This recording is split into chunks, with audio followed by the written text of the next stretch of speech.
Welcome to the Narrow Path Podcast. Conversations about things that really matter. Theology, faith, family, community. With Kuya Doy, Pastor Angel, Brother Mark, and Engineer Lou. Weekly episodes Thursdays, 7 p.m. on Facebook and YouTube. The Narrow Path Podcast. And we're live. Wala kang audio, guys. Okay. We're live. One more. 1, 2, ready, Yeah. go. And We are live. Welcome to the Narrow Path Podcast with Pastor Angelo. Kuya Doy. And Brother Mark. Yes. Yun! The team is back, bros. Yes. Online pero Online Praise pero God pa rin. gumagana. yes. Kamusta kayo mga kapatid? Kamusta? Okay. Ayan, mga kabalbas, good evening. Narinig niyo ako? Yes, narinig Loud ka and na. clear pa. Ayun, okay. Sige. Hintay tayo sa mga meron tayong 10 viewers. Meron tayong 10 live viewers tonight. Pasensya na at medyo delayed tayo dahil abnormal pa ang ating setup. So, ayun, share away, brother. Share away para malaman ng mga kabalbas natin at sila ay makasubaybay. Yes. Yeah. Mag-feedback na rin kayo kung okay ba yung audio namin. O kung may delay ba, kung mabilis yung boses o ano. Yes. Yan, shout out. Tony Verrotor. Good evening, brother. Ito pala yung nakikita ko. 21 viewers na. Shout out sa mga early birds natin. Hindi ko nakikita yung masyado mga audience. Mga kabalbas natin. Yan, si Nika Yumul and Flores Camarines. Magandang gabi sa inyo, mga kabalbas. Yan. Maganda yung topic natin ngayon. Parang continuation to, brothers, no? Nung last topic natin. Oo, yeah. Mga ba yun? Yung response ng Oo. Yeah. response May letters. nag-comment na. Good evening kay Brother Mark Joseph Plotenia. Kay John Michael Bueno. Good evening, brother. And Marlon Pahula. Okay daw yung audio. Thank you, brother. Thank you. Okay. Ayan. O bago tayo, ang tawag dito, kamusta kayo, brother? Kuya Doy, ikaw, happy birthday. At happy Thank you, anniversary thank you. sa inyo ni Ate Shelly at happy birthday din kay Eya. Yes, sir. Grabe. Daming Salamat sa daming Panginoon for another year sa amin ng anak ko and also sa another year of marriage. 15 years na kami ni Ellie, kaya very thankful ako sa Panginoon sa paggabay niya sa amin and sa gift of life. It's been very challenging and very paano ba masasabi? Challenging siya pero at the same time makikita mo talaga yung providence ng Panginoon sa buhay, sa experience namin, sa buhay namin na for 15 years hindi kami pinabayaan ng Panginoon. Yung alam mo yun, yung nag-umpisa kami as basically walang-wala talaga eh. Pag nire-recall ko. Tapos ngayon, naghahari ka na. Oh yeah, hindi hindi. Hindi, ibig ko lang sabihin na very humble yung beginning ng samahan namin. Oo, wala nga akong trabaho nung kinasal kami. Alam mo yun? And then, the Lord has been very faithful sa buhay namin pareho. Like I said, it's been a challenge. Hindi naman siya a bed of roses, di ba? It's a roller coaster ride, pero napakabuti na Panginoon. Yung grace and mercy niya sa buhay namin talagang abounds. Kaya gusto ko magpasalamat kay Lord. And even I'm officially 42 years old. And salamat sa lahat ng mga bumati at nakaalala at nakicelebrate sa birthday ko. And again, gusto ko magpasalamat sa Panginoon kasi ito lang, the past 5 years lang siguro, ang dami nangyari sa buhay ko eh. Alam mo yun, na Yes, yes. mga health concerns, mga health issues, kung ano-ano. But again, the Lord has been so faithful sa buhay ko. And again, yung providence niya, grabe. Alam mo yun. Minsan nga, hindi ko na maisip yung mga parang minsan hindi ka nakarapat dapat yung ganun yung pakiramdam mo, di ba? Pero napakabuti talaga ng Panginoon. So, and isa pang gusto ko pasalamatan kay Lord na meron na akong teenager. Grabe. Alright. Yan, no? Grabe. Oo. Ang bilis ng panahon. Medyo siya eh. So, syempre, sobrang saya ko, di ba? Para sa anak. Oh. But at the same time, alam mo, bilang ama, may Hindi na siya baby. Di na tol, talagang legit na dalaga na talaga. So, yun. Kaya purihin ng Panginoon sa buhay niya. And sa inyo rin mga kapatid kasi andiyan kayo para sa amin, di ba? Of course, bro. Very thankful ako sa Panginoon, sa inyo, and even sa lahat ng mga kabalbas natin. So, thank you guys so much for celebrating with us. Ayun. Nice. Sinabi. Ayun. Bumabati si Pastor Simon ng Service Day.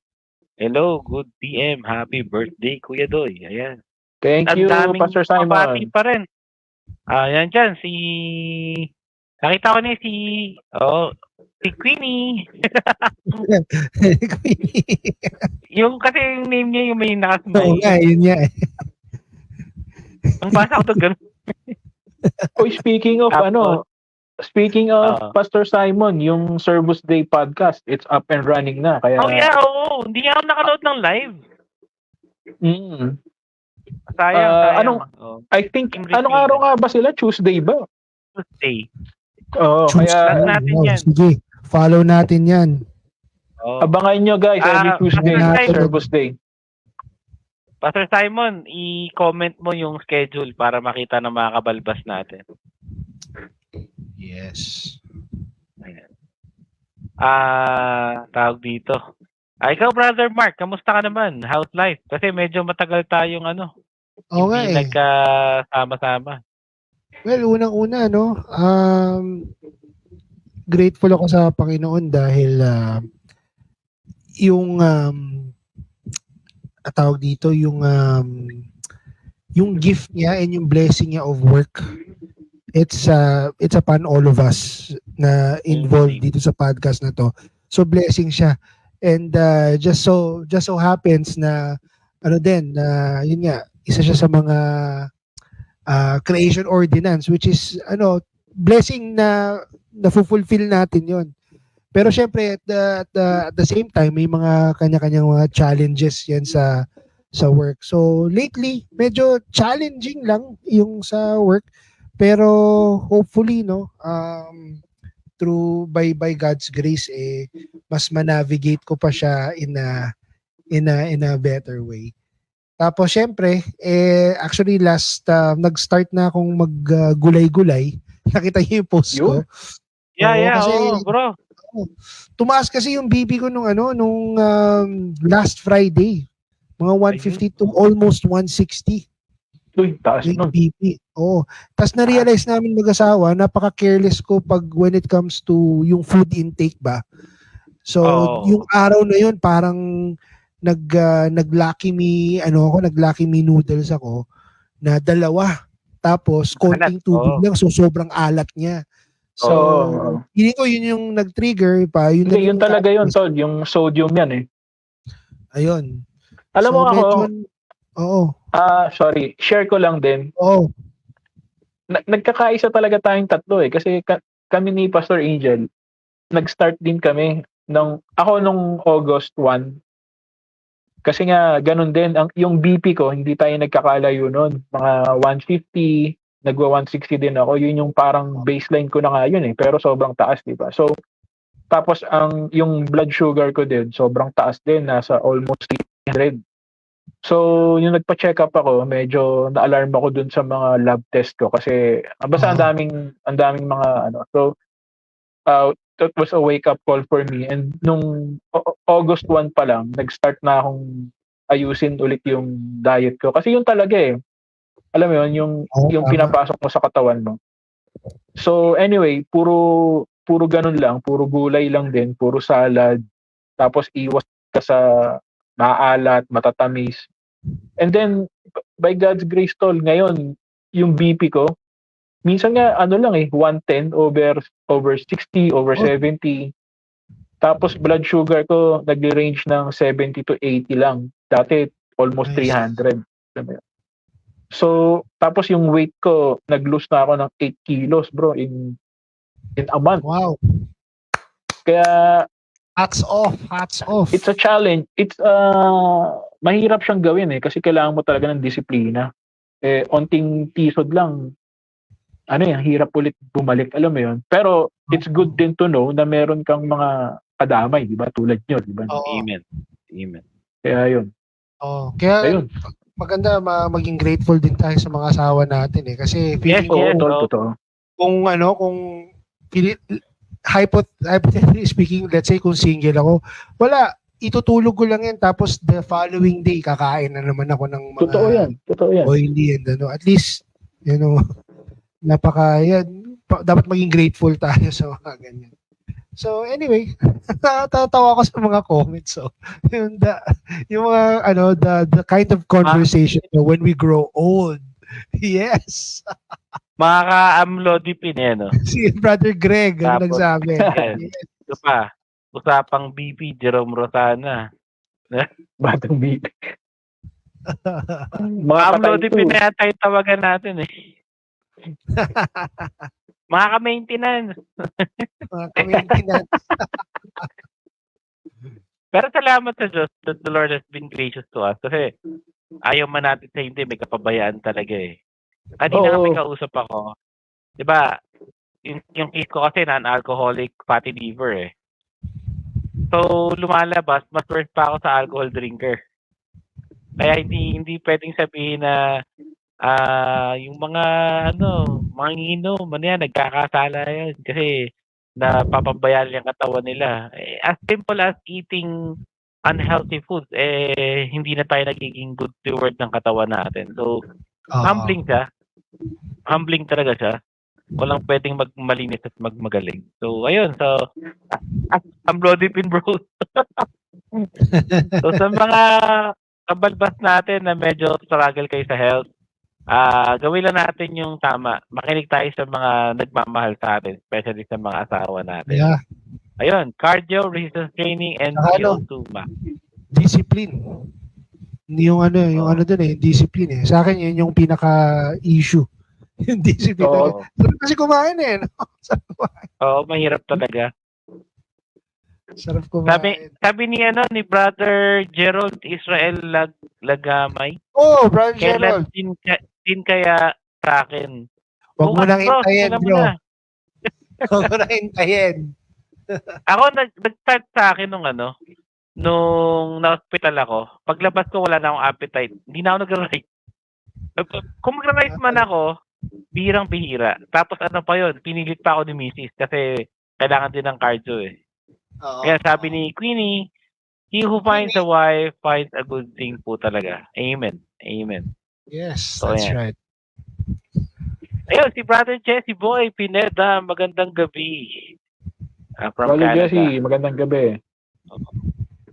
At si Brother Gerald, sabi niya, ingat sa lahat ng pagkain we are taking at sana makinig sa sarili ko po. Yun ang pinakamahirap yung makinig ka sa sarili mo. Ayun. Ikaw pa, so, ano nga bang ako yun nga same with Kuya Doy, nung simula nung na-discharge ako sa hospital, talagang wake up call siya. Kasi hindi tayo bumabata at talaga, gusto ko pang maglingkod sa Panginoon ng mas mahaba. So, discipline talaga. And so far, bro, sobrang mas na-enjoy ko na yung gulay kaysa sa kanin. As in, walang craving, awa ng Diyos. So, gulay. Parang totoo nga talaga yung sinasabi sa social media, no? Parang, or whatever, hindi ko naman kasi alam yung accuracy ng mga research na yun, no? Parang yung sugar talaga parang may drug effect talaga siya, no? Oh bro, May especially carb. drug Totoo effect naman talaga. yun. Pero dapat Yung balance. addict. Balance Oh, talaga. balance eh. Oo. Kaya important, pag magda-diet, pa-check up muna. Kasi, kayo di ba, nadali ka rin dyan. Nag-low carb ka, pero yung protein naman yung tumaas. Oo. Yun yung delikado. Kaya hindi basta-basta, Kumbaga, hindi ka lang basta-basta mag-keto diet, eh, no? Or, Dapat alam mo rin yung kondisyon ng katawan mo muna. Oo. Tama. True. Ayun. Parang naging health topic tayo tonight. Oo nga eh. Actually, ito na nga, gusto nga akong kasi may product na ilalabas. naunahan mo ako, Pas, kasi may gusto nga sana akong i-introduce na supplements. Kaya Apply mo naman ako eh. Ito. apply. Tama. Mula sa, ano ba to? Whole psyllium husk. Yan. Psyllium fiber yan, ha? Huwag Depende mag-bumili.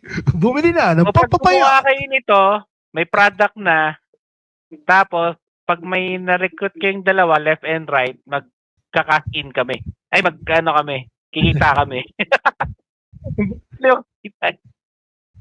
Power? Power! Ayun. So, congrats kay brother. Ayan Arky. Ako 2 days na walang rice. Ang hirap pala. Pero sabi ni Mrs. Morgulay, bro. Alright. Gulay lang ng gulay. Worth it yan. Mahirap. Worth. Ayun. So, ano bang topic natin tonight? Napakagandang topic natin tonight. Controversial na naman to. Dangers of unbiblical ecumenism. Yeah. Yan. So, ecumenism per se, hindi naman talaga siya evil eh. Yung term. Ano ba pag sinabing ecumenism? Pass.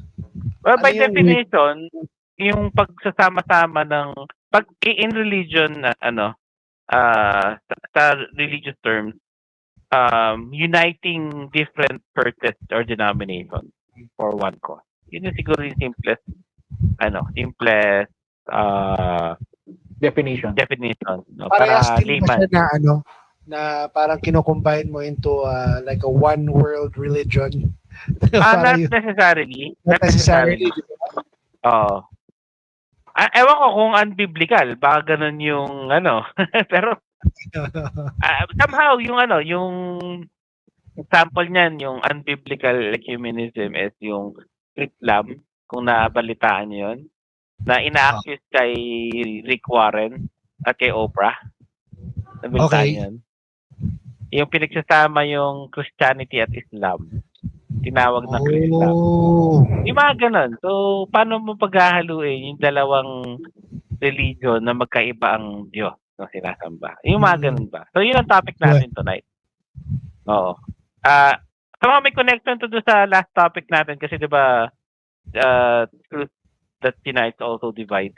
Kung paano naglalagay ng division yung truth. So, ang danger nito, kapag ka hindi ma-check yung pinaka objective nung United Front o yung tinitipon na nagkakaisang mga grupo, especially sa mga churches or denominations, pwede itong magpunga ng compromise at ma-corrupt yung message. At higit sa lahat, ma-corrupt yung church. So, yun yung iniingatan natin. So, may mga clip tayong panonoorin and we will comment on it. Thank you. Iko-comment tayo doon kung ano ba yung masasabi natin doon. Kasi ang hirap eh. May nagsasabi na dapat nagkakaisa lang tayo. Dapat walang away-away o kailangan united tayo kasi isa lang naman ang Diyos natin. May ganyan, no? may nagsasabi na, parang sabi nga kanina ni si Luba o si Mark, sabi ay parang universalism. Somehow may ganon. No, may universalism. Pero medyo broad na yun eh. Pero yun nga, yun ang sa topic natin. So kayo, sa tingin nyo, brothers, pag napag-uusapan yung ecumenism, for example, no, nagsasama-sama sa isang prayer rally, Catholic, Protestant, at iba't ibang religion, kahit INC yan, or Dating Daan, o Jehovah's Witness, nagsasama-sama para manalangin. Bawa, National Day of Prayer. Sama yung Muslim at Katoliko, yung mga ganon. Unity, ganyan. So what can you say about it, brothers? Ako muna. Okay, go ahead, bro. Meron tayong naging first-hand experience na ganyan eh. Kasi naalala mo meron tayong gustong itayong grupo dati. Na na-invite lang naman din tayo. I remember that. Na akala natin, tayo lang sa mga fellow Christians, diba? Pero meron tayong inimbitahan na isang so-called na pastor na nag-imbita ng isang kuya na na Hindu. Hindu. So practicing Hindu. Talagang legit na. Legit na. Legit. And pero sobrang bait ng kuya. Kuya talaga yan sa amin. Kasi siya legit yun. Basta kuya namin siya, kumbaga. So, anyway, itong pastor na kaibigan namin, hindi niya sinabi sa amin yun. So, in-invite niya dun sa first ever na meeting namin sa isang mall sa work. Tapos, pero ang layunin talaga namin para sa group na to is to share the gospel, evangelize, ganyan. Win souls, diba? For the kingdom of God, mga ganyan. Anyway, nung in-invite niya yung kuya namin na Hindu, nagulat kami. And also, yung nag-uusap-usap na kami, nagulat din yun nga, si kuya Hindu. Kasi, sabi niya, parang siya na nga yung nag-interject eh. Sabi niya, ay, mga kapatid, parang hindi ata tama na naandito ako. Kasi syempre, iba yung Diyos nyo, iba yung Diyos ko. So, parang, doon palang conflict of interest na, di ba? So, it makes sense, di ba? It makes sense na itong guy na to na hindi naman, parang siya pa yung merong malawak na pag-iisip and common sense to know na that won't work. Pero itong pastor friend namin, dahil nga daw for the sake of unity, para magkaroon daw ng magandang samahan between different religions, ganito ganyan, kaya niya naisip na imbitahin. So kami naman, nagtitinginan na kami na parang, what? Sabi ko, evangelism nga eh. So how can that work, diba? With na ang katandem mo Hindu or Muslim or some other religion na iba yung Diyos, diba? Na that will not work. Parang gano'n eh. So yun, siguro para sa akin, that is the most tangible na experience na meron ako when it comes to ito sa topic natin, di ba? Minsan kasi yung iba gustong yung salitang unity, di ba, na pwedeng sama, lalo na pagdating sa world religions, di ba? Unity daw, sama-sama lahat. Akala nila it will work, but it will not work kasi nga we have different and conflicting beliefs pa lang, sa Diyos pa lang. Parang in the name of peace eh. Oo, di ba? Maganda yung kumbaga yung layunin niya, pero structurally it doesn't work. Sincerely wrong. Yep. Ayun. So parang sa akin, sa akin simple lang naman yung sa akin. Parang ang view ko dyan, kasi siguro ang earliest exposure ko sa ganyang klaseng movement or like mindset, if you will, mindset, yung sa mga, alam mo yung mga end times, yung mga end times films or books, yung mga Left Behind, yung mga ganon. And medyo tinitease nila yung unity. Kaya ako tinanong pas kanina yung yung kanina yung parang nagme-merge siya into one world religion. Kasi eventually, dun sa mga stories na yon, yun na nangyayari. Pero parang it gave me the preview na, uy, ayos to parang nagkasundo, Muslim, tapos Christian, tapos Judaism pa. So tapos when I encountered this this specific word recently ko lang naman na encounter to nung nakita ko yung mga videos na panonood natin mamaya. Ayun nga, para siyang amalgamation ng amalgamation siya nung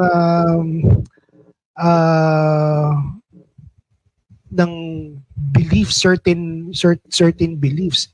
And we all know historically na biblical history na any amalgamation of the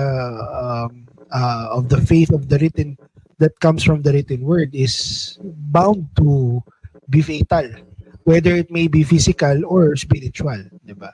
So sa akin yun yung parang pinaka-take ko diyan na from the start pa lang ng teasing ng mga ganyan, ng mga merging or agreement between religions, it's sablay talaga at an early age. Yan lang. Brother Mark. Ano yan? Logan Wolverine. Logan. Napapalpas mo yung pro eh. Pero kalbo eh. Kulang ng flaws. Ayun.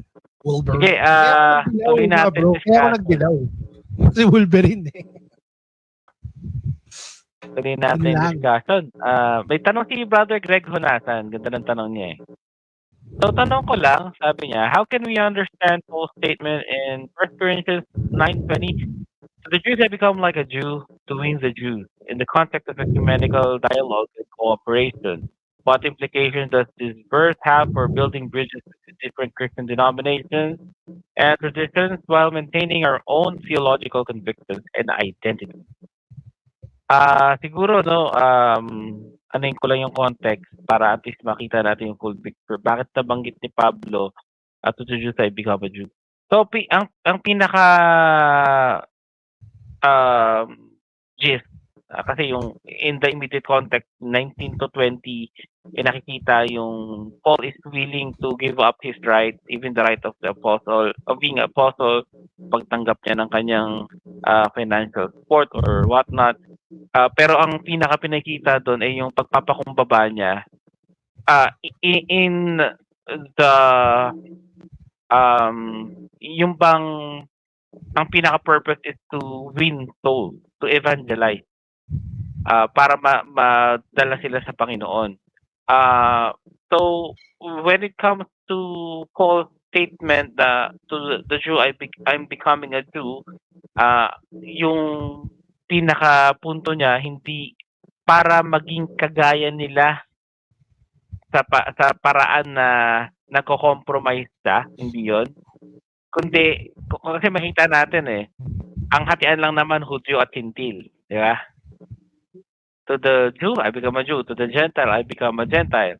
So hindi naman sinful yung pagiging Hudyo o pagiging Hintil in some sense na may Kristiyanong Hintil, may Kristiyanong Hudyo. No? So kung lahi ang pag-uusapan o yung pinanggagalingan ng mga Hudyo as against the Gentiles, hindi sa kagaya ng mga unity na nangyayari ngayon na nakikipag-compromise yung professing Christian or church or believer sa isang iglesia o sa isang grupo na sobrang kabaliktaran ng paniniwala. So I believe si Paul in his desire to be like the Jew or to be like a Gentile to win them over to Christ, ang pinaka purpose nun is to share the gospel to them without having the obstacle of being a Jew or a Gentile. Yun yung pinaka tinutumbok niya doon. So kung may mga differences na pwedeng isang tabi, for the sake of the sharing of the gospel, pwedeng-pwede yun, no? Pero kapag ang itasantabi mo yung theological conviction na orthodox, yung truth na yung sinasantabi, hindi pa pwedeng maging united sa ganung bagay. Delikado siya. So, si Apostle Paul, kung naging Hudyo ka sa mga Hudyo, gospel pa rin ang dala niya. Sa mga hintil, naging hintil siya, gospel pa rin ang dala niya. Ang problem, kapag napunta ako nyari sa isang grupo na iba ang hindi nagpa-practice or naniniwala sa biblical orthodoxy, ano na yun, medyo suspect sa corruption. So, kailangan din natin i-qualify what kind of unity. For example lang, if the Catholics are anti-SOG bill, we're united with them in that. If the Roman Catholics are anti-abortion, of course, we are with them sa usaping yun. Pero, very clear yung lines ng unity man, kung matatawag, na agreement. No? Pero again, kapag naisasaalang-alang na yung ating pinaniniwalaan, ibang usapan na yun.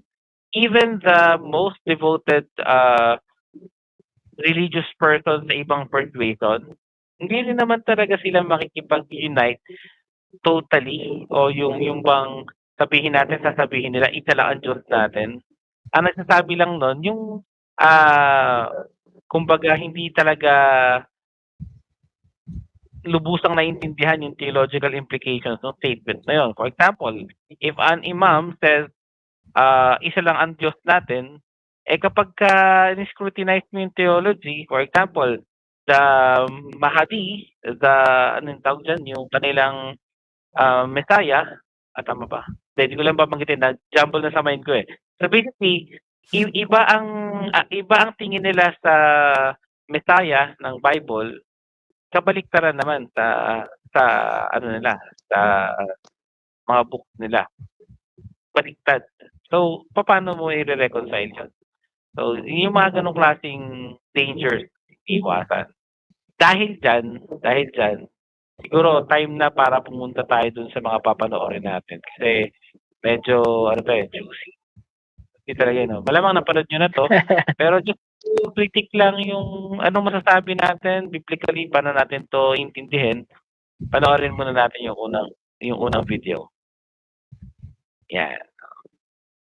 Gustong sabihin nito, ngayon lang ang pagkakataon.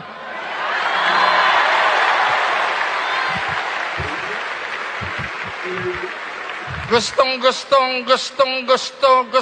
gusto ko na magpa-adapt sa Pentecostal Missionary Church of Christ, Fort Watch.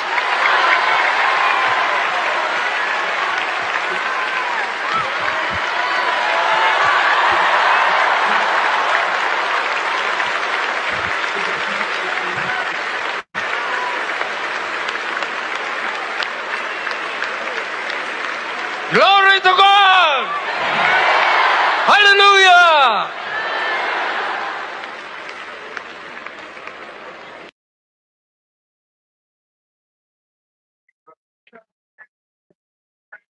Yeah, so yun yung pinanood natin. I think, anniversary ba?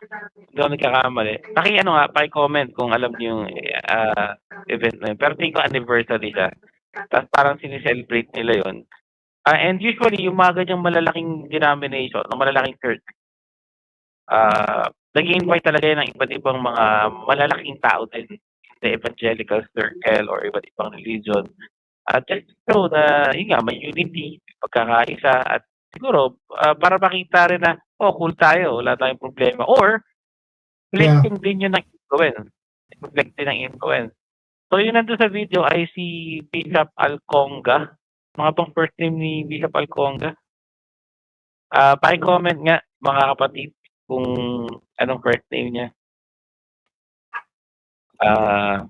Ayun. So, ayun, yung statement niya, gustong-gusto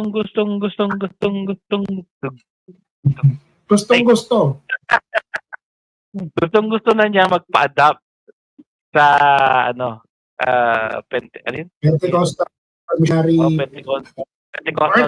Yun, Leo Alcung. Pastor Joel, good evening. Tahimik na nakikinig sa Pastor Joel. Salamat, Pastor. Leo. Yeah. So, Leo Alconga. Mga tropa yan ni Eddie Villanueva, ni pangalan ng ninong nyo kay Doy? Si Bishop Efraim Tindero ba yun? Magbanwa. Yun din natin magkakasama sa, hindi ako nagkakamali sa PDEC ba o PGM? Philippine for Jesus Movement, something like that. Bishop Leo Alconga, Philippine Jesus Movement. Yeah, Philippine for Jesus Movement. So, yun yung statement niya. Gustong-gusto niya na magpa-adapt. So, hindi at face value, siyempre, hindi naman buo yung video. At face value, the way I see it, questionable. Kaya nag-comment ako doon, anong nangyari kay Bishop Leo Alconga? Bakit ganun na yung statement niya? Pero kasi hindi yan yung first time na sa mga ganung level ng mga leader sa evangelical or sa Christian movement dito sa Philippines. So may nauna, panoorin na rin natin para isahan na lang yung ano natin. Ito yung nauna. Paki-play nga, engineer.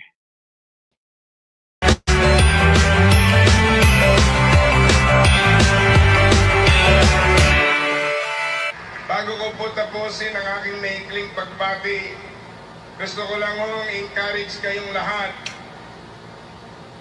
mga kapwa ko tagalangit. Ang sabi po ng pangalan ng inyong ministry, the Kingdom of Jesus Christ. Naalala ko po yung sinabi ng Muslim brother natin kanina, kinote niya yung model prayer ni Jesus, Our Father who art in heaven, hallowed be thy name. Thy kingdom come! Thy will be done on earth as it is in heaven. Ano po ang relasyon nito sa darating na eleksyon? Narito kami mga kandidato hindi para mangampanya. Narito kami upang magsabi ng amen sa inyong misyon.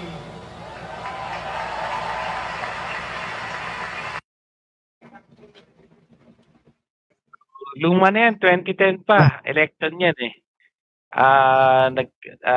Nakakampanya sila. Pero sabi naman, hindi naman daw nangangampanya eh. Nag-amen lang. Parang mas worse pa yung nangyari. Kasi mas okay mangampanya ka na lang kaysa mag-amen ka sa mission ng ang pangalan church nila? Anong pangalan church nila? Basta kayo yung Kingdom ni Kibuloy. So, ayun. Anong masasabi niyo doon mga kapatid? If I have to, as Angel, if I have to comment yung kay Eddie Villanueva, yung pagsabi niya ng video mo. Okay. Okay lang sandali, no problem. I have to comment on it. Actually, parang wala lang sa akin yung sinabi niyang tagalangit eh. Alam mo kung bakit? Kasi, yung sinabi niya yun, lahat nagtinginan sa kanya eh. So parang nagtaka. Parang medyo controversial nga naman kasi it's clear dun sa moment na yun na there's really a difference in faith, if you will. Yeah, yung kung matawag, talagang may pinagkaiba. Kasi nga, naniniwala sila na si Kibuloy is Jesus in flesh. Tama, di ba? Yun ang paniniwala nila na si appointed God daw eh. Appointed God eh. Whereas, I don't think yun ang paniniwala ni Eddie Villanueva. I don't think so. So, dung pagkasabi niya yun na mga kapwa tagalangit, mayroon talagang may difference. It is when he raised his voice. Doon niya nakuha yung agreement ng lahat ng, hey, we're all in this together. Kasi, ano yun yung sabi niya, Our Father who art in heaven, parang inano niya yung Lord's Prayer ba yun or something? Basta yung the moment na ni-raise niya yung voice niya, tapos doon na nag-cheer lahat eh. Parang doon nila nakita na, okay, this guy can be one of us. Parang ganun. nag-agree to sa atin kahit may clear differences. For me, I'm just, inaano ko yung physical aspect na nangyayari dun sa presentation niya. So yun, hindi, ending, sablay pa rin talaga kasi wala eh. Malinaw na may pagkakaiba eh. Kasi tumingin sila sa, yung mga choir ba yun yung nasa likod? Tumingin sa kanya eh, nagtaka eh. Kapwa Tagalangit. Nagtaka sa kanya eh. Yun. Ang ano doon, no, yung medyo critical, yung binanggit niya, yung binanggit mo ngayon, nag-raise ka ng voice, yung Lord's Prayer na, your kingdom come, your will be done on earth as it is in heaven. Kasi, ang tawag ng mga taga-sunod ni Kibuloy ay kingdom people sila. So, ang reason sa kanila, pag binanggit yung kingdom, si Kibuloy yung hari doon. Kaya kilig na kilig sila. So, at least that's my interpretation. Kasi, ano yun, laging binabanggit yung kingdom sa kanila eh. And whenever banggitin yun, yun na talaga yung reason sa kanila nun. And by saying that na yung boses niya, parang si Eddie Villanueva, nakisali sa kanila for a brief moment. So, ngayon, tuwa sila. Diba? Oo. Tama. Ikaw kay Doy, anong masabi mo doon? Ano yan eh, kasi magagaling, very charismatic mag-speak yung mga yan eh, lalo na sa huge crowds. So, they know exactly what to say to get the reaction that they want. Oh. Kaya, I believe nga minsan, yung sinasabi nung isa kanina yung sa unang video na gusto niya magpa-adapt yung ano lang niya yun eh. Those are Flattery, just all flattery lang para lang yun nga, para lang makuha niya yung desired na reaction niya from the crowd. Kasi nga ano sila eh. Again, hindi ko naman talaga sila kilala, di ba? Or I don't want to put any assumptions or whatever. Pero let's just say na based na lang din to sa sarili kong experience, di ba? I was once also in the pulpit, di ba? Naimbitahan din ako minsan naimbitahan din ako sa mga ibang gatherings, minsan malalaki, minsan maliliit. Pero pag yung malaki na, alam mo yon, yung may onting kilig factor na yung meron kang nakukuhang na nakikiliti yung pride mo pag lahat yung ganun yung mga reaction, di ba, ng mga tao, and you tend to may effect talaga yun. You tend to say things para lang yun nga, mawin mo yung mga tao, mawin mo yung crowd and stuff like that para ma-appease mo nga yung itch mo, kumbaga. Now again, hindi ko naman sinasabi na ganun sila, di ba? Na ganun yung motivation nila. Pero hindi ko rin sasabihin na kasi alam naman natin yung track record ng mga yan eh. Di ba? So, I don't know.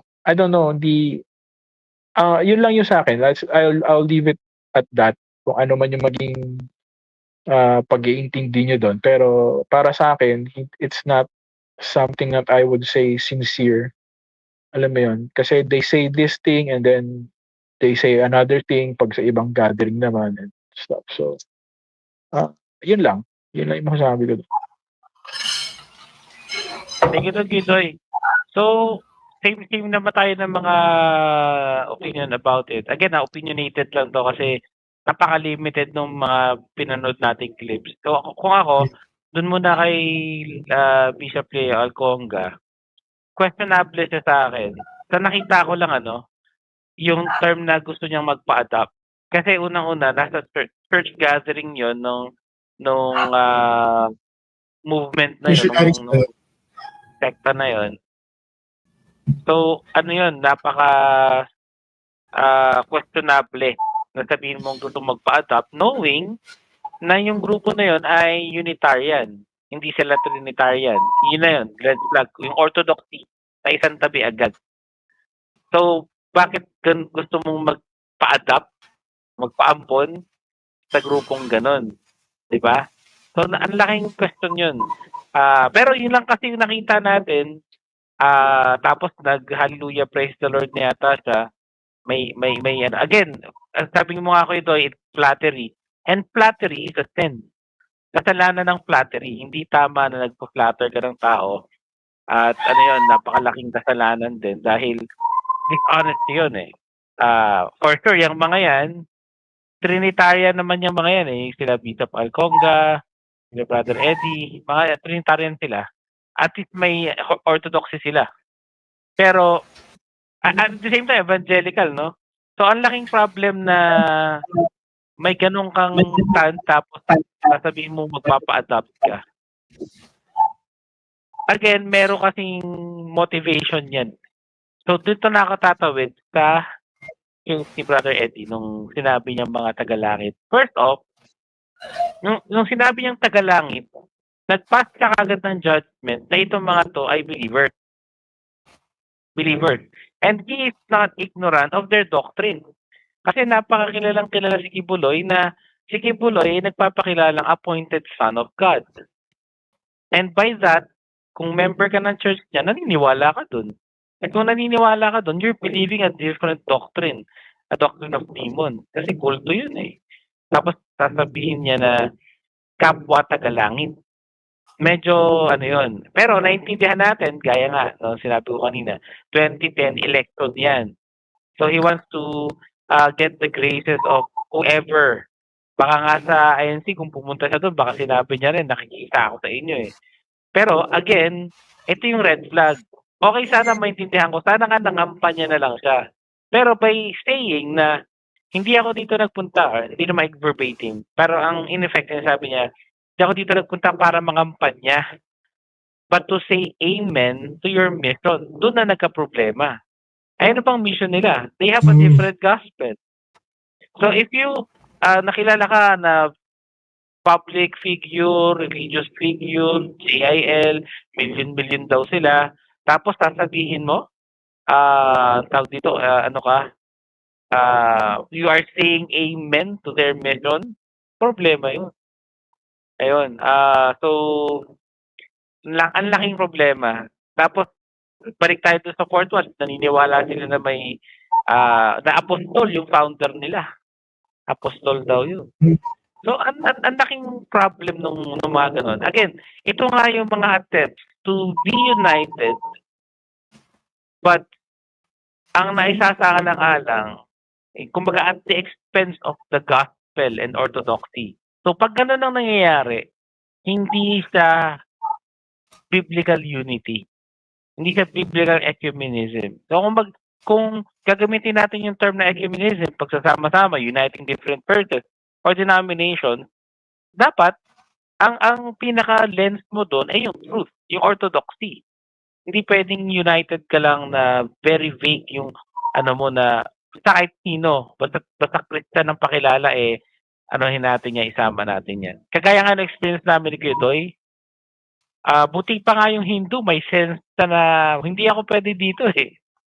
Kumpara sa nagpapakilalang pastor na gusto niya isama. Tapos ang parang usapan pa nga nun Kuya Doy, mag-evangelize ang Christian, mag-evangelize din yung Hindu. Paano yun? Di ba? Paano yun? Parang mali. Hindi tama yun. So, ang laking problema nun. So, basahin lang natin yung comment. Brother, Mark, pakibasa nga yung comment ni Brother Serge.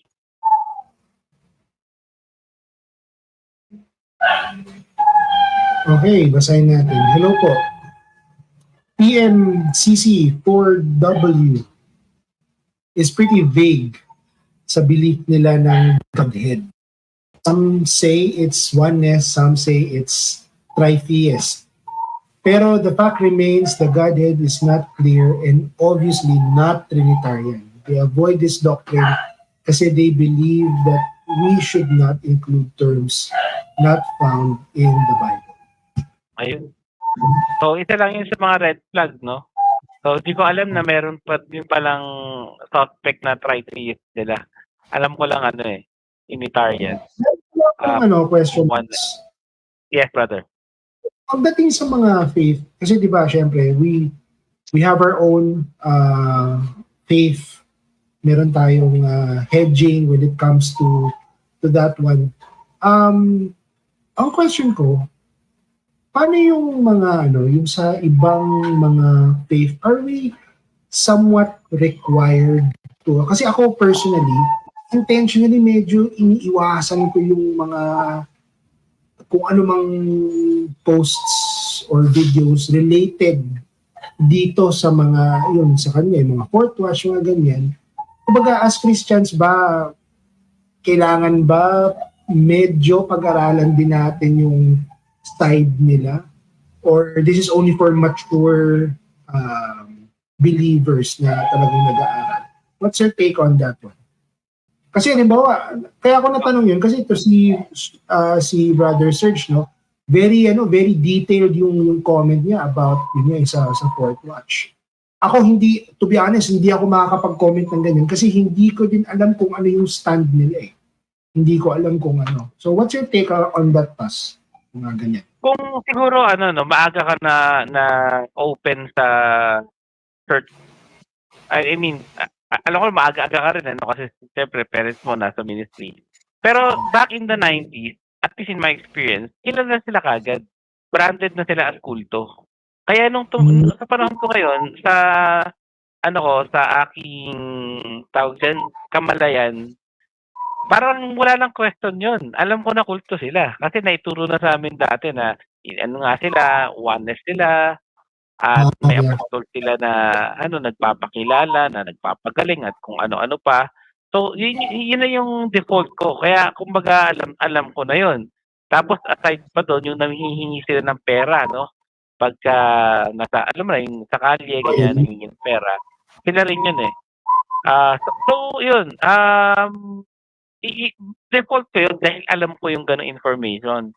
So, kagaya ng sinabi mo, iba rin naman sa case mo, no? Iba sa case mo. Dahil hindi ka masyado informed about it. So, ayun. Kaya, very important nga na alamin yung tinatayuan ng iba. Ngayon, dito tayo medyo magsusoften. Pagdating naman sa mga evangelical churches, kahit charismatic Pentecostal churches, na ang orthodoxy ay malinaw, matibay naman, at kumbaga, yung gospel intact, hindi naman sa other gospel, we consider them as brothers and sisters. We can unite with them at some level, pero may mga iniingatan din tayo. For example, kung magdadala ito ng division sa church, yung kanilang doktrina na maaaring mag-infiltrate sa ating mga local churches, iniingatan natin. No?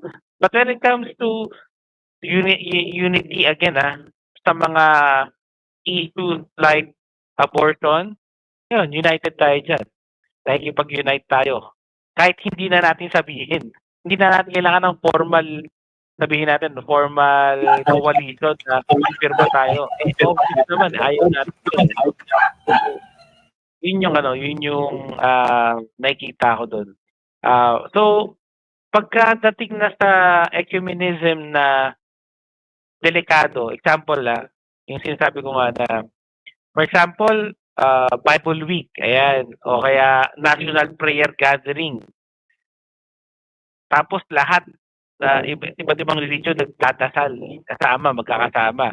Kagaya one time, hindi ko sure kung inauguration ni PBM, may dasal, yung parang opening prayer, iba't ibang religion.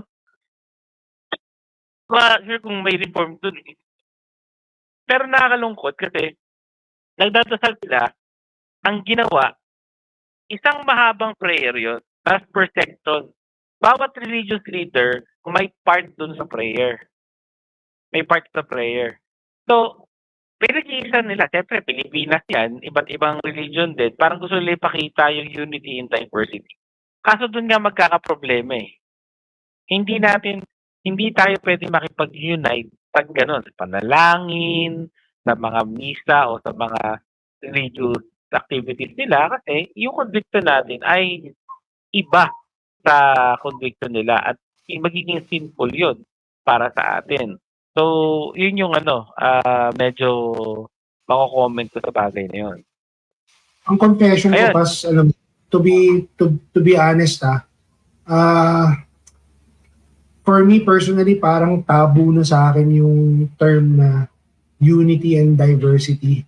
Kasi nga, it's a term that's being thrown around really lightly na minsan hindi based sa facts. Well, with the rise of the, yung woke movement, parang yun ang tinatawag nila eh, unity and diversity. And now, pagdating dito sa ecumenism, the same term is being used. So, that's just my personal. I'm not sure sa'yo kung anong siya. Yung term na yun, unity and diverse, parang gasgas na in today's world. Gawin, qualify. What does it mean? United in what? Diverse in what? Di ba? Ay, search for unity and diversity pa rin eh. Nag-work naman yun eh. So, kailangan lang mag-qualify ka. So, sa mga bagay naman na dapat united tayo, kahit diverse tayo, maraming bagay sa isang local church lang. For example, sa conviction sa Christian liberty, hindi naman pare-parehas eh. Pero nagkakaisa naman tayo. Sa eschatology. Yung mga bagay na yun. So, kung magkakaisa man, may united local church, ang pinaka iingatan dyan, wag maging tyrannical sa iba. Wag mong i-impose yung conviction mo or yung faith mo, yung persuasion sa kalayaan ng iba. Kasi magkakasala ka na. So pagdating sa Christian liberty, maging maingat. Pero pagdating sa gospel, nagkakaisa tayo dyan. So hindi nga dapat maging cause ng division yung mga bagay na yon. And rightly so, minsan nagiging lang talaga siya, controversial. No? Kaya we have to be super cautious sa mga bagay na yan. Kasi hindi naman na may mga issues of disfellowship or yung hindi ka na maka-fellowship kasi ibang stand yan or ibang medyo ko doon, medyo may reservations ako. Yung talagang sasadyain mo yung halimbawa, sabihin na natin post-meal, meal, tapos DSP. Hindi tayo pwede magsama-sama. Hindi dapat ganun. Diba? So, dapat talaga may agreement. Or at least, kung meron bang differences, yun nga, yung agree to disagree, nag-work yun. Basta may pagpapakumbaba ang iba't ibang parties. Ikaw, bro, Mark. And to add to that, with respect din talaga. Being humble and respect. Saka, especially yun nga sa context ng, maganda na banggit mo yung past, no? Kasi naging, namin yun eh. Isa siya naging isang sermon namin ang series kasi namin ngayon is sermon series sa Precious of the Bible. And isa sa mga precious things na doon sa series na yun is yung Brethren's Unity. So, ang isa sa mga takeaways namin ni Joanne pagdating sa kasi minsan ang daling magbagsak ng ng absolutes in terms of pag-usapang unity ang daling magbagsak ng absolutes. Pero kailangan maging sa context ng local church, kailangan talaga maging united tayo in love. So whatever divisions, whatever difference, sorry, not divisions, but whatever differences we have in terms of convictions sa Christian liberty or taste sa music, minsan may mga mabababaw na gano'n na minsan hindi na nagkaunawaan sa music. Lalo na sa atin, Paz, di ba? Puro mabibigat tayo. Mabibigat yung mga hilig natin. So minsan, ganun Nagiging witness siya ng ng hindi pagkakaunawaan. Pero ito ibang context, iba yung context nito sa local church to. Pero siguro yung dun sa, again, babalik ulit tayo, no? Dun sa unity and diversity na napopromote. Ang ganda nung sinabi mo na in what way, ano yung context nung unity na yon? Ano yung context ng diversity na yun? Is it rooted in the truth? Is it rooted in the biblical truth? Diba? So, yun, sa akin yun yung pinaka take away and realization ko sa area na yan. So talaga, it takes humility talaga. And I believe lahat tayo de-develop pa dyan nasa-sanctify pa tayo dyan. Siguro ang rule of thumb, sabi ko to lahat, pag feeling mo humble ka na, ibaon mo pa yung sarili mo sa lupa. Kasi yun talaga yun naman yung nagiging problema dun. Kasi parang the moment you feel na humble ka, yun ata yung start na hindi ka na magre-repent ata or something. Di ba? Oo. Parang magiging proud ka na humble ka. Oo. Humble, proud. Ganon. So, ayun. papasok dyan yun. May comment pa tayo? May comment, basahin natin kay Brother Serge Misalpoto. Unity and diversity, I think, is proper in the local church. Iba-ibang ng background, status in life, faith journey, but intended in the gospel of Christ. Totoo yun. Nagkakaisa kahit magkakaiba. Yun naman yun. Though we are many, we are one body in Christ. May mga different, may mga differences. Pero ang union natin with Christ, ang nagpupuo sa atin together. Sabi ng misis ko, humble daw. Humble. Very good. Hindi papasok pas yung hedging ng isang elder, no? Sa yung bro, sorry, yung hedging, yung he's trying to keep it together. Kaya nga dun ko mas lalong when it comes to issues like this, yung mga sa unity and diversity, whether it's in the outside world or inside the local church, dun ko mas na-appreciate yung work ng elder. Kayo mga elders sa kasi parang hindi biro Mahirap na bro, sabihin ko sa'yo, lalo yung matatagal na. Siyempre ako, bago lang naman ako sa Reformed, ang hirap bro, lalo dito sa Reformed persuasion, mahirap na. Kasi we believe in Christian liberty Ina-uphold natin ang Christian liberty. So, nakakadagdag siya sa tension kung minsan. And rightly so. Na makadagdag siya, ibig sabihin may conviction tayo, nako-convict tayo. Ang magiging problem kung meron nag-harden yung bang kung sino man yung nagbigas na gano'n. At nangyayari naman talaga yun. But at the end of the day, naniniwala ako na providential din yung mga gano'n na pangyayari. Yeah. I mean, hindi naman tayo ignorante sa mga nagiging split sa church or sa mga hindi pagkakasundo, pag-aaway-aaway sa iglesia, even in the Reformed Church. Kasama talaga yun. Pero again, kung may isang mag-unite sa atin, yung gospel. Gospel talaga. Gospel. Tayo sa Ebanghelyo. At yun yung pinakamaganda doon. At natutuwa ako na kung meron mang maging issue sa Reformed Circle, at least ang issue ay yung mga nagmamatter naman.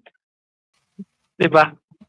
Nagmamatter siya, hindi yung hindi naman sa kumbaga, sa pinanggaling ko kasi ang mga issue at di ko na masabing petty, pero yung bang ayokong kamatayan yung issue na yun. Yung ganun ba? Oo. Like pera ganun. Ano na? Madami pera yung dahilan. Yun, pera. O kaya sexual immorality, mga ganyan. Diba? Oo. Ayun. So, yan yung tamang pinag-iisipan about unity. or among our churches, may differences tayo. Halimbawa, Presbyterian and Reformed Baptist. Ma-attend daw ng conference ng mga Presby and sila ma-attend ng mga conferences ng Reformed Baptist. Walang problema.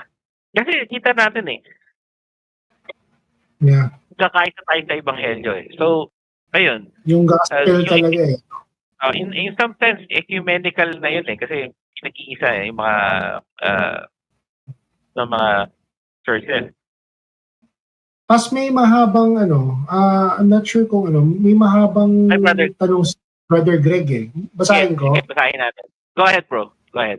Sige, basahin ko What are the biblical grounds for a Christian to discern when it's necessary to leave a local church, and how can they determine the threshold for tolerating unbiblical teachings or practices before making a decision to depart?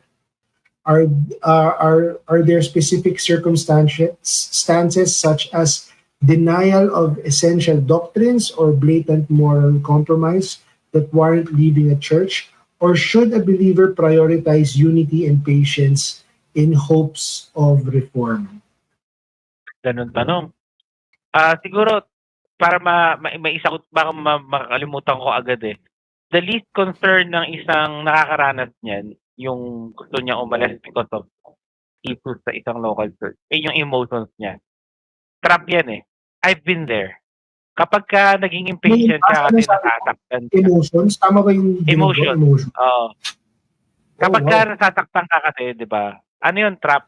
Kasi ego yun Ego yung tatamaan sa'yo doon So, napakalaking danger. It's a trap na mapabilis yung pag-exit mo or mag-retaliate ka na hindi kinakailangan. So, knowing what I know right now, ang pinakamaganda ay maging pasensyoso palalo. So ano ba yung mga tanong ano yung mga dahilan para lumipat ka na ibang church? Magwala na yung Mark. Ano ba yung Mark? Si Mark Dever may 7 7 nga ba? O 7. Pero sa amin sa tinuturo sa kami local church, 3 lang yung pinagsama-sama na yan. Essential Mark. The proper preaching, expository preaching of the gospel. Yun, number 1. Pangalawa, proper administration of ordinances or sacraments like baptism and Lord's table. Ang 3, mayroong working na church discipline. Pag wala yung 3 yan, yung mga marks na yan, questionable na yun. So, pwede ka na mag-isip, mag-stay ba ako, aalis? Could I effect reforms? Am I influential enough to effect reforms? Or baka naman layman lang ako na wala namang makikinig sa akin. But it's worth the try. So, i-consider mo din yung position mo sa church, kung ano yung lagay mo sa church na yun. Oo. Titignan mo rin, syempre. Bawa ako, pastor ako. Umalis ako sa church namin dati. May influence ako May platform so, ingat. Oo. Maingat ka dapat. Kasi ayaw mong i-divide unnecessary in church. Okay. Yun. So, kapag gano'n ang nangyayari, kailangan mo titignan talaga yung mga bagay na yun. Tapos, consider mo rin yung family mo. Siyempre, yung family mo, hindi lang naman ikaw, affected yung family mo So, isang bagay yun sa mga titignan natin. Pagka-gross immorality, sabihin natin borderline criminal, umalis ka na. Kapag ka sobrang blasphemous na at hindi talaga, kumbaga, below the belt na yung mga false teachings at yung mga ganun, alis na rin. Obviously, the likes of Bethel, yung mga yan, yung mga ganun ba? Example ko lang yun. Pag ganun na yung level, may mga unbiblical practices and sobrang supply na. Kung may influence ka, makakapag-speak out ka, makausap mo yung pastor, worth the try. Walang masama doon. Pero ang pinaka-wag na wag gagawin yung kumbaga maging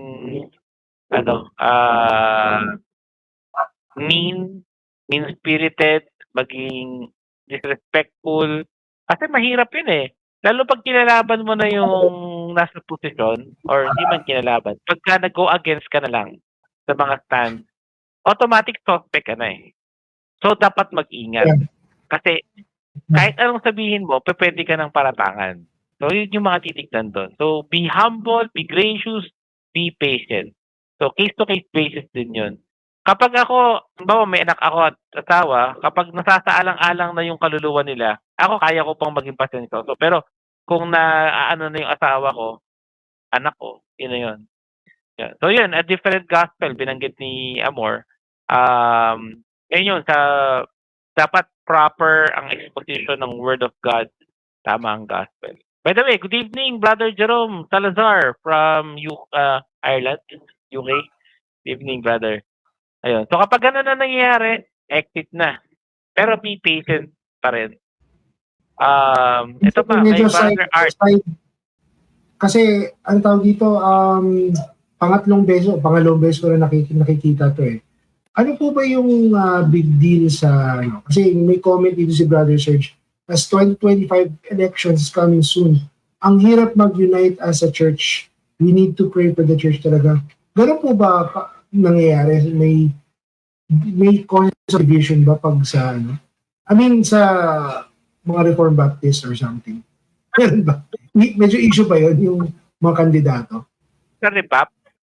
Hindi dapat eh. Kasi tinuturo naman sa mga Rebap churches na may kalayaan tayo dyan pumili, may mga principles naman, at hindi dapat gawing partisan yung church.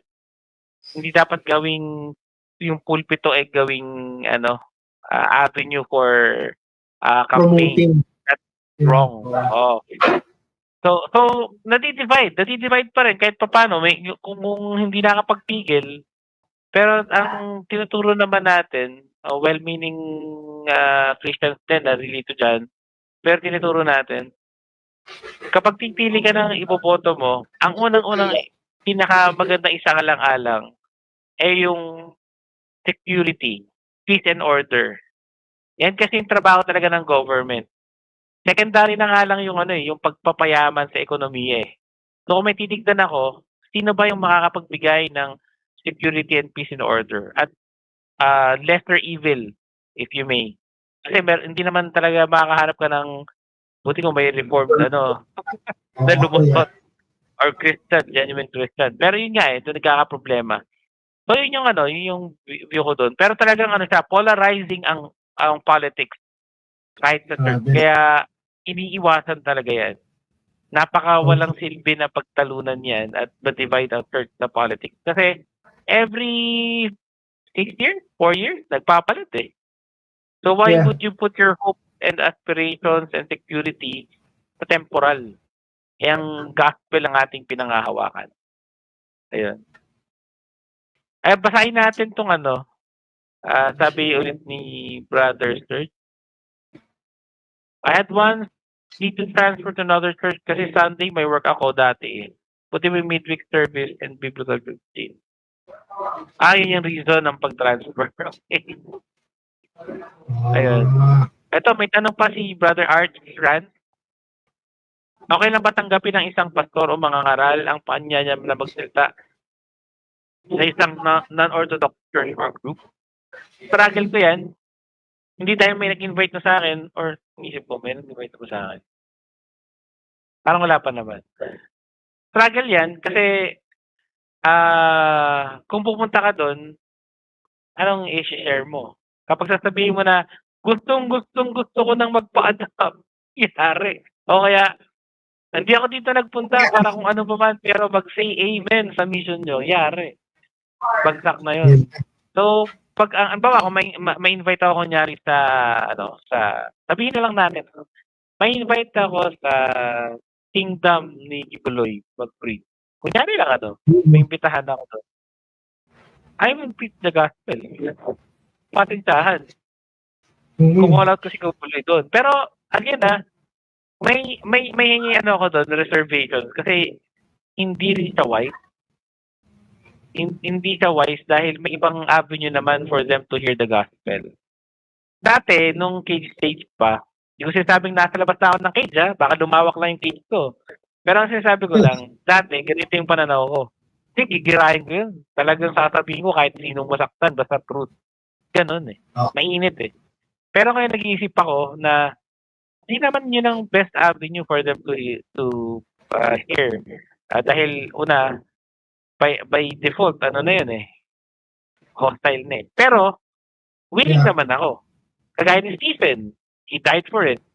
Kung doon ako lulobin ng Panginoon, kung pahintulutan, I would love to tell them the good news in the most humble and gracious way possible.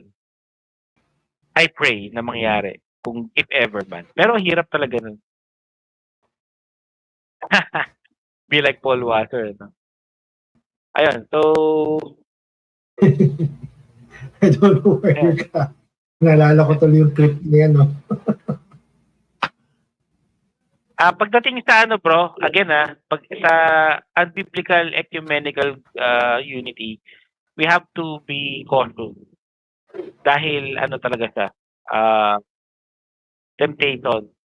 Kapag masasaalang-alang yung katotohanan na pinoprofess natin, yung gospel.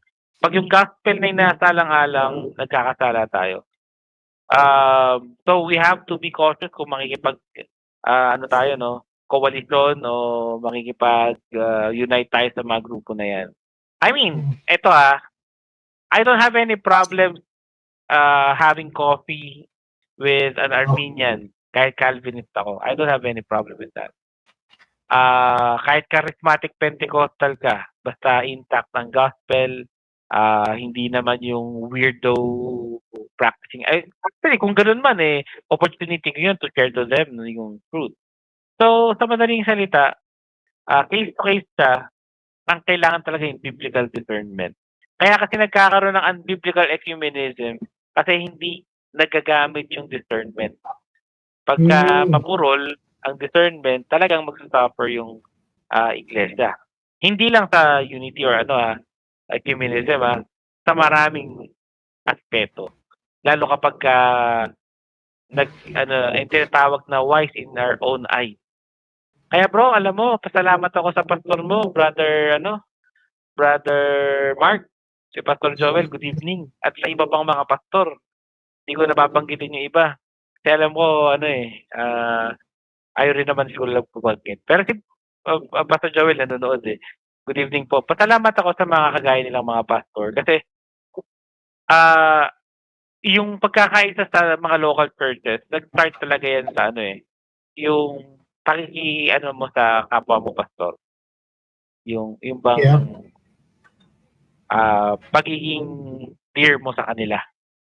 No? So hindi naman laging nagkakaisa sa mga stand pero at least may level of love sa isa't isa sa kapwa pastor. Pati sa mga local churches natin. We care for each other. Yun yung maganda doon. Yun yung biblical ecumenism if you will. Ng pagsasama. Aman tayo ba doon, brother? Kasi may binanggit ka sa akin dati si Pastor Joel, ang effect pinagkikita niya yung mga tao. So, yun. Ang na-appreciate and I mean this in the most hindi pagbubuhat ng bangko way. Pero I just kasi nga ako I'm still overwhelmed kasi first time kong ma-under sa isang pastor, and I believe maraming mga sa mga biblical churches na ganun talaga kasi I think it's the biblical way of doing things, of being an elder. Para siyang octopus Parang kukunin niya tong tao na to, i-connect niya. Like nung nalipat kami sa dito sa bago naming location, naturally dahil bagong location, may mga bagong visitors, bagong attenders. So syempre ako nasa media ako, no? So minsan after service may mga sineset up ganyan. Minsan biglang niya lang ako tatawagin, Brad, halika dito. Tapos i-connect niya ako sa visitor na to.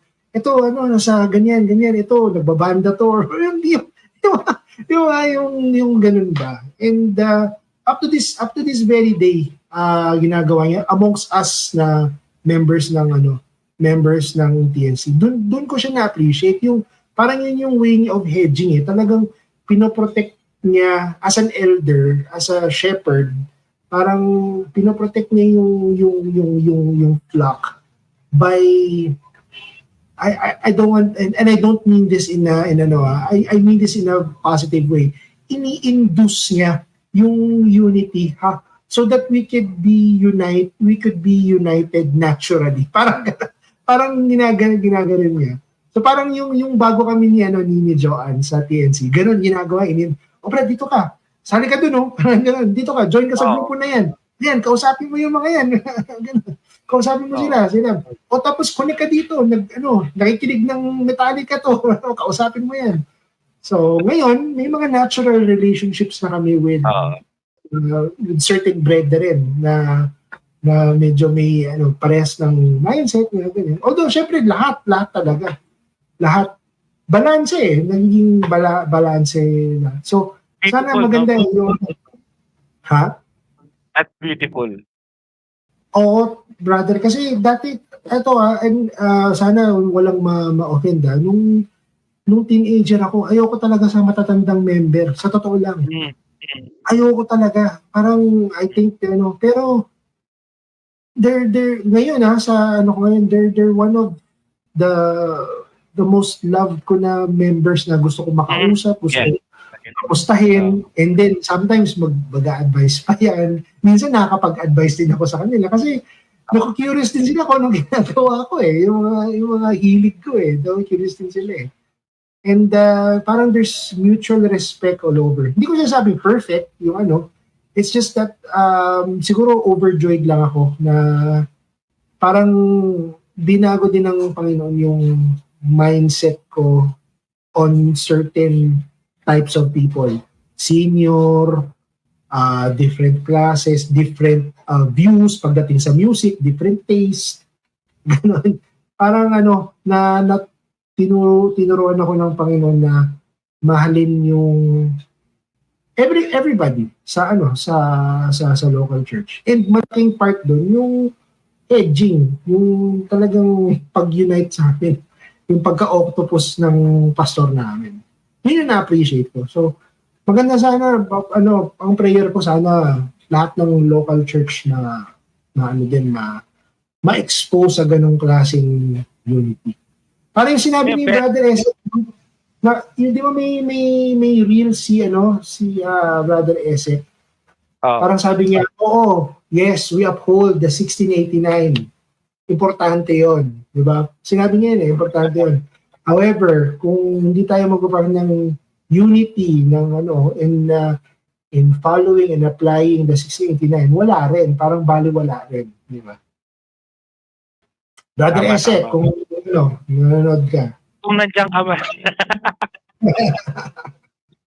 Bro, ganda nun. Kasi nga, best practice talaga yun. And kaya kung nga nabanggit, may kwento mo kasi naranasan ko yun yung pagiging, sabi mo nga octopus, yung salapit. Oo. At yun bro, isa yun sa mga natutunan ko rin. Ito siguro pwede ko na siguro i-share in public. Parang nasabi ko lang, parang nagpaplano ako na na maghanap ng bagong lugar na malilipatan sa Ereno Valenzuela. Kung sino-sino ng member ang pinagtanungan niya, may options na kagad ako. Galing. Matatawa ka na lang kasi nobody in their right mind, let's say sa work ko, nobody in their right mind would do that for me. Kaya yun sana prayer ko din sa iyo pa sa Angel na sa local church mo, sa Chief Cornerstone, and sa lahat din ng mga local churches kasi yun talaga yung it's not gonna be perfect, may mga disagreements yan for sure, pero yung gospel talaga yung mag-unite sa inyo, si Kristo talaga. Kaya bro, yun nga, isa sa mga natutunan kayo kay Pastor Joel. And pagka ina-evaluate ko yung sarili ko na yun, ang laki ng temptation na na siyempre may mga opinion kang sarili, may mga biases ka. Normal yun sa tao. Kahit sa pastor. pagdating sa kahit sino kahit sino, natatawa na lang ako minsan pag may nagsasabi na bias ka. Lahat naman may biases. Ang tanong, paano ka kikilos with those biases? May disposition talaga tayo Normal yun Wag lang siyang kumbaga magiging cause ng ng offense. Kung kung nag-cause man ng offense yun, dapat humble enough to apologize, to reconcile. So, with that, sa dami nating mga differences, mga local churches, I can only imagine, bro, paano pa tayo magkakaroon ng ecumenism na biblical, no? Dahil sa dami nga again, yung binanggit ko kanina, gospel pa rin ang babalikan natin. Ebanghelyo pa rin. So, kahit may mga pagkakaiba ng tinatayuan, basta hindi naman yan heretical, wini-welcome naman natin na, kumbaga, yung differences, kumbaga, nakukultivate nga ako minsan Kahit ka sa mga churches, naalala ko meron akong mahal na member dati, na magkaiba kami may kaiba kami sa theological stance. It's never been an issue. Pero ito yung danger. Kung naging issue siya, paano ka mag-react? Paano ka navigate? Parehas yun sa member or sa pastor. So, kailangan talaga maging humble, maging focus sa gospel. At kung talagang hindi na talaga magkaisa, pinakamahusay pa rin yung maayos na pag hihiwalay kung kinakailangan. At isa pa sa take home ko dyan, kung magkakaisa ng pag-uusapan. Kung may disagreement, it's one thing na suportahan mo. One thing na suportahan kita, may different stand ka, may ako sa'yo, understanding tayo. Pero kung it's a different thing sa relationship ko sa kabuuan. Di ba? I could support you. I could have my opinions na nag-agree sa'yo. Pero hindi at the expense of yung fellowship sa kabuuan. Yun sana yung natin. I-uphold pa rin natin na huwag maging hindrance yun na kumbaga lumiit yung mga mundo natin. Yes. Siyempre, late na. May temptation ba sa isang elder pas na may, yun nga, favoritism ka sa member? Meron bang temptation? Na ako niyan. And hindi ko sasabihin na na hindi ako nag-fall or hindi nagkaroon ng gano'n. Kasi mahirap talaga. I would defend myself. Siyempre, kung may accusation. Pero at the end of the day, kung may favoritism man, mga ganon, hindi dapat sa kung may favorite, ikaw mismo bro, nakita mo may favoritism ako. What's the best thing that you could do? Siguro speak to you in private. Mismo. Yun yung yung mainam. Kasi that's the most... hindi dapat yung pag-address ng hindi dapat naging at the expense of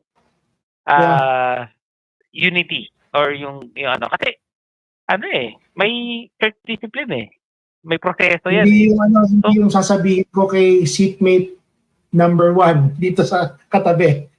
Big no-no yun. Bro. No yun.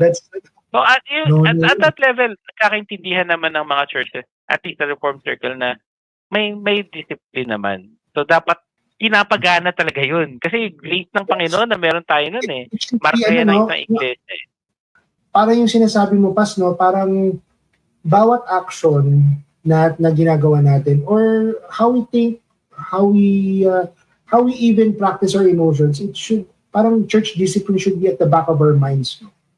Yes. Parang yun yung kasi nga halimbawa compromise ka emotionally about a certain brother sa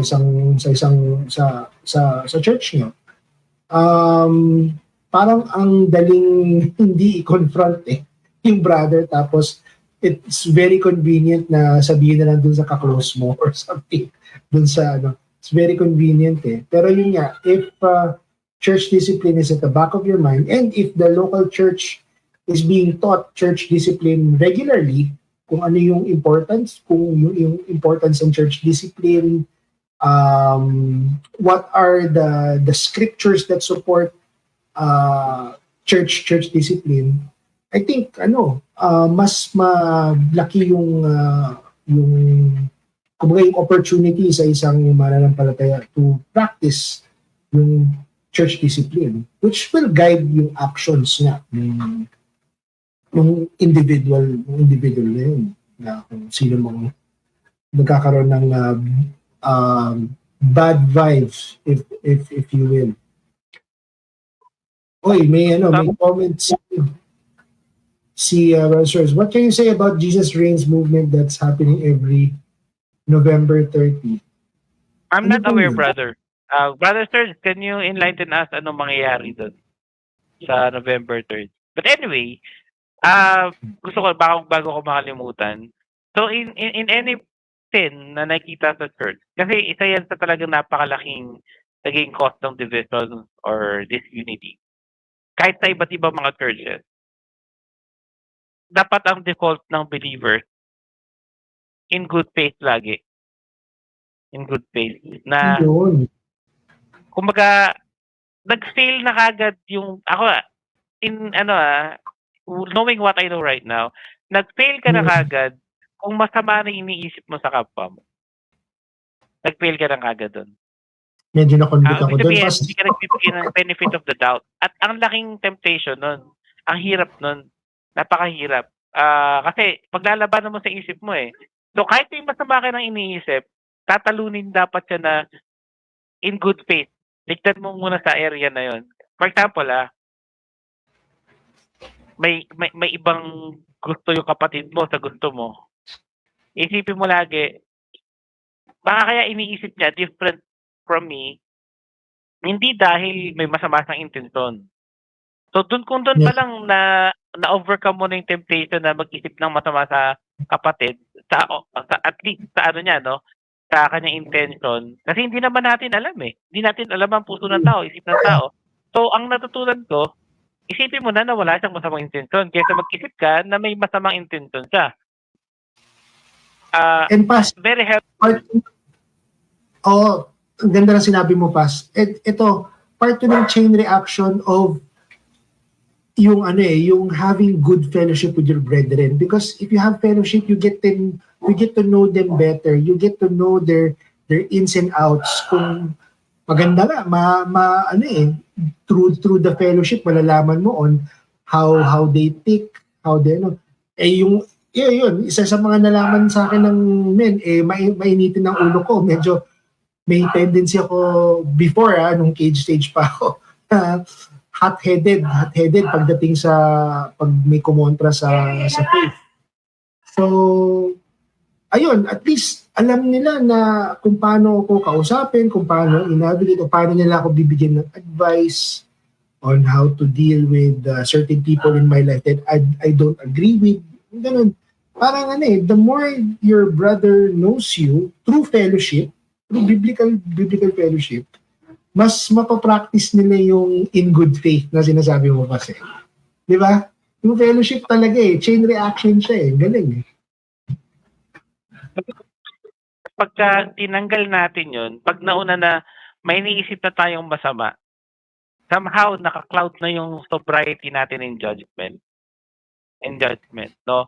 So ako, hindi nawawala din na mag-isip ka ng masama tama? Pero bago ka kung halimbawa mag-usap tayo kunyari, kailangan itatakbo sa utak ko yung gano'n na di ko alam ang tinatakbo talaga ng puso't isipan ng tao. So, malaking tulong. Hindi ko pa rin siguro, ewan ko, perfect natin yung ganong practice, pero nakita ko magandang principle yon. Para at least, kung may mga divisive na mga bagay na pinagtatalunan o hindi na aabot dun sa karakter na pinapatay mo na yung karakter ng tao. Ibang usapan na kasi yan. Yan. So siguro yun yung yun yung isa sa mga makakatulong sa atin pagdating sa bagay na yan. Ito, sumagot na si Brother Third. Bago si Brother Third, gusto mo na basahin yung kay Arkish. Sabi, yes, nangyari na to sa akin dahil lang sa pakape-kape, yung pastor na sumama sa amin, patunayan namin sa kanya na hindi biblical ang pastora. Kaya ang ending, by God's grace, umalis siya sa church nila at di na nagpastora. Brother Arkish, we need to know who she is. We would love to have him on the show. Yes. Her, sorry. We would love to have her on the show para ma-interview. Kasi matagal na kami naghanap niyan. So sana ma-PM mo sa amin kung sino siya and kung makausap namin siya. Next bro, pakibasa yung kay Brother Louis. Sir Louis, yan. Basahin ko ito ba, I had good conversation with Premil. Yeah. People over coffee. I am Amin personally. We set aside our differences in eschatology and choose to be gracious with each other. We just fight over whether coffee goes with creamer and sugar. Okay, friendly banter lang. Good yan. Ay, yung sunod niya. Kasi yung sunod niya, yung gathering ng mga churches. Ito, yan. Yan bro, go ahead. Most churches are from Charismatic Pentecostal and meron pang Methodists na umattend sa worship event. It was led by Gina Osmeña in Cebu. So, ito si Arkish, nagbigay pa ng more info.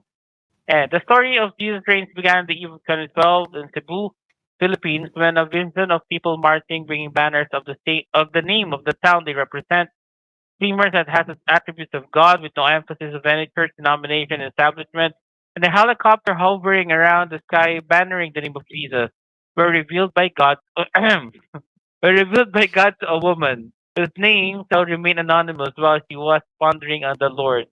The vision revealed a grand worship concert. Ito pala yung history nun. So, doon palang medyo red flag na sa akin. Ngayon, hindi naman sinful gawin yun eh.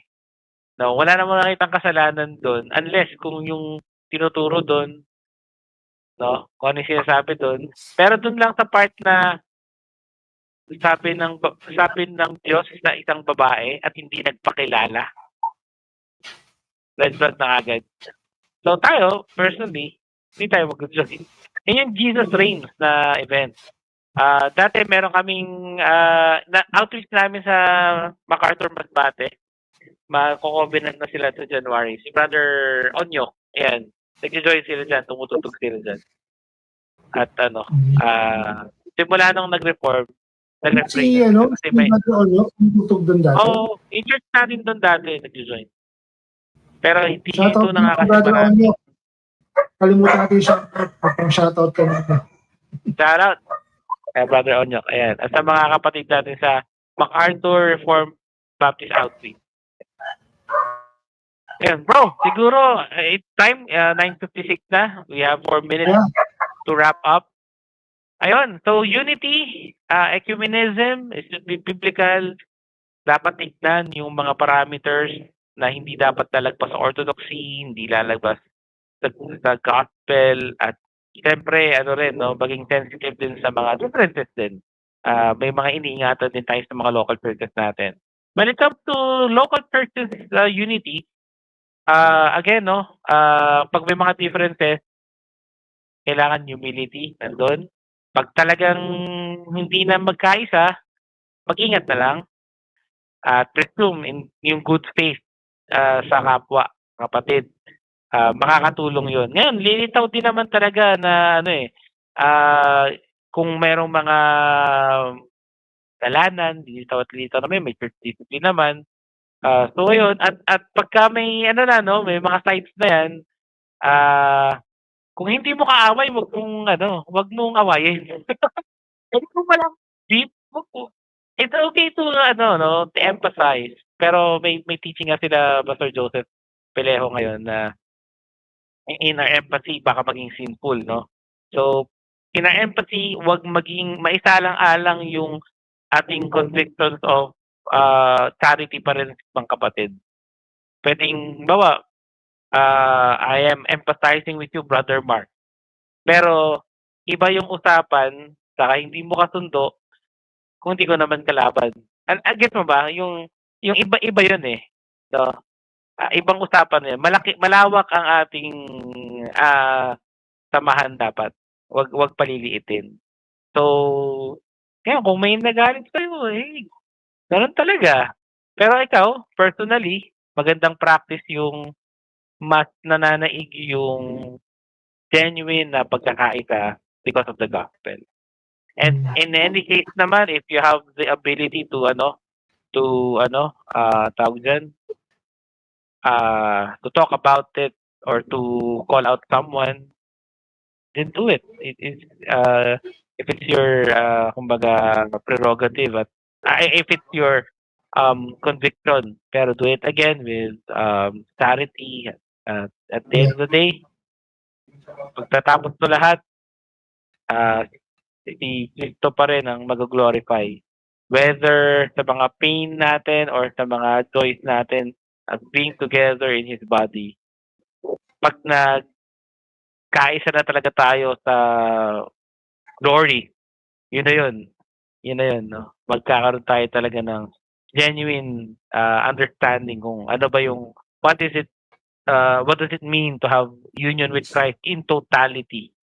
No, kasi ngayon medyo veiled pa yung yung kabuuan eh. Pero pagka sa pagbabalik ng Panginoon, kakaisa tayo. So, before we end, what is the gospel? The gospel is the good news of Christ's finished work on the cross, na nagbayad sa kasalanan ng mga taong hinilang ng Diyos. At kasama dyan yung pinag-isa tayo ni Cristo sa Diyos Ama. Kaya tayo pinagkaisa sa Diyos Ama dahil nagkaroon ng wedge, if you may, o naputol, no, nahati. We fell short of the glory of God. Hindi natin maabot ang Diyos kahit yung ating mabuting gawa, yung ating religiosity, morality, at lahat na ng works natin hindi makaabot sa pamantayan ng Diyos. Those are all filthy rags in the eyes of God. Ngunit salamat na lang na ang Diyos na galit sa makasalanan dahil sa kasalanang nagawa niya, siya rin yung Diyos na nagbiyaya, na nagdugo ng kanyang bugtong na anak na si Cristo Jesus. Kung sino mang sumampalataya sa kanya ay hindi mapahamak, ngunit magkaroon ng buhay na walang hanggan.